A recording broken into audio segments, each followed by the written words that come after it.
All right, music fans, welcome back. It is just harmless little me, Dave, the real music observer, observing real music in real time for real people just like you and just like me.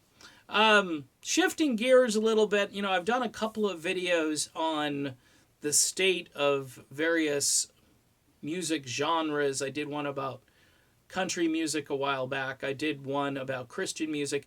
I want to expand on the one I did about Christian music because it's not just the Christian music radio format that has completely succumbed to the pop and sort of the world of synthetic music.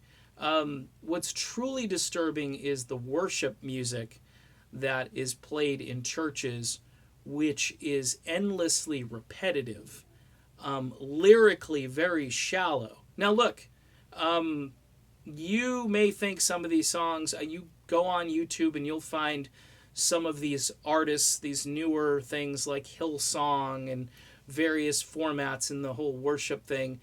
You'll find that they have millions of views. And these songs are, they just lack any kind of melodic creativity. The repetition, the droning, the trance-like orchestrations. After a while, you think to yourself, is this song going to shift? Is the chorus going to be interesting?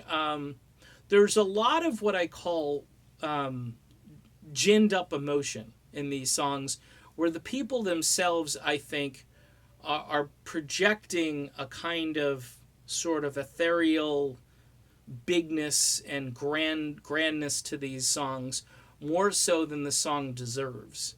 My favorite, you're going to laugh at me, but my favorite Christian music period is what I call West Coast Christian, which is the stuff that was being made during the late 70s and early 80s. I think Christian music was getting its footing back then. But lyrics, spot on. The message was there. You understood what they were singing about. That's a big thing. It wasn't endlessly repetitious. You might hear something in a song like a saxophone or just a nice little funky guitar riff. That's the kind of stuff I like because number one, I'm not a spring chicken, but number two, it had substance and it was real. I'd say the worship music scene when it first got going back in the 70s and 80s, and you had churches like Vineyard out there, they were putting out fairly rootsy music where it was a live band and they were coming up with all kinds of new stuff all the time. And some of that stuff really stuck and became standard issue. But what's happening these days is it's kind of like top 40. If it's not hot that week or two, then we're not singing it at church. And the people are constantly being exposed to new stuff before they've even gotten used to the old stuff, which was the same stuff. It's just boring and repetitive and lifeless and droning. So those are my opinions on the format. It's not getting any better, and I think there's a bit of a crisis there, especially if you're into theology where you hear absolutely nothing of real hard substance. At least the old hymns, you could hear the doctrine inside the song, and because of the song, you could actually learn more about your faith. Nowadays, it's like, our God is the best.